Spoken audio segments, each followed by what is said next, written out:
Mahkamah Konstitusi kembali menggelar sidang perkara perselisihan hasil pemilihan umum legislatif tahun 2024 dengan agenda mendengarkan keterangan ahli dan saksi masing-masing pihak pada Senin 3 Juni 2024. Dalam sidang panel 1 yang dipimpin Ketua MK Soehartoyo, Partai Amanat Nasional menghadirkan saksi-saksi yang menyebutkan berkurangnya suara PAN dan bertambahnya suara Partai Hanura di beberapa TPS di Dapil Kabupaten Tengah, Provinsi Sulawesi Tenggara.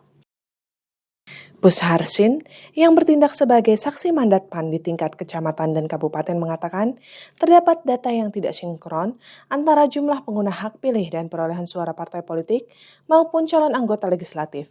Terdapat adanya penambahan suara untuk Partai Hanura sebanyak 1 suara hampir di beberapa TPS.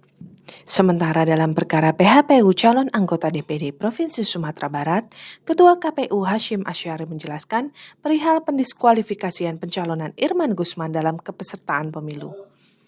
Hasyim mengatakan bahwa semula KPU mengikuti putusan MK. Namun dalam proses harmonisasi peraturan bersama Kementerian Hukum dan HAM, terdapat gagasan KPU untuk menghormati putusan peradilan yang menjatuhkan sanksi pencabutan hak politik kepada terpidana.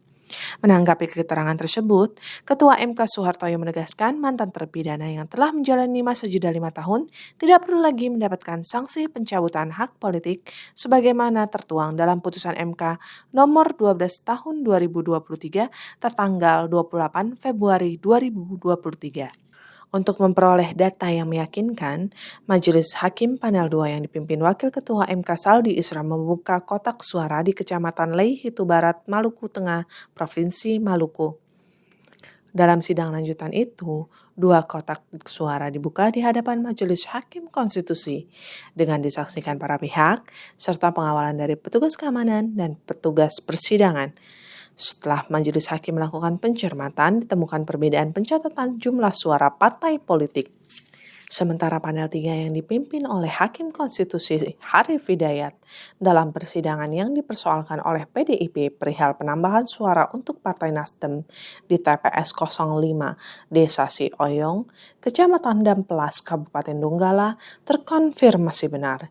Hal ini terungkap saat Majelis Hakim memerintahkan KPU membuka kotak suara dan melakukan penghitungan ulang surat suara.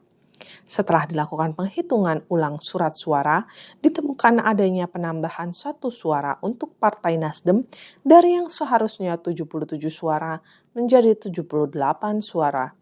Hal ini sesuai dengan dalil pemohon yang menyatakan bahwa terjadi selisih suara antara PDIP dengan Partai Nasdem untuk pengisian calon anggota DPRD Kabupaten Donggala, Dapil Donggala 4. Tim Liputan MKTV News melaporkan.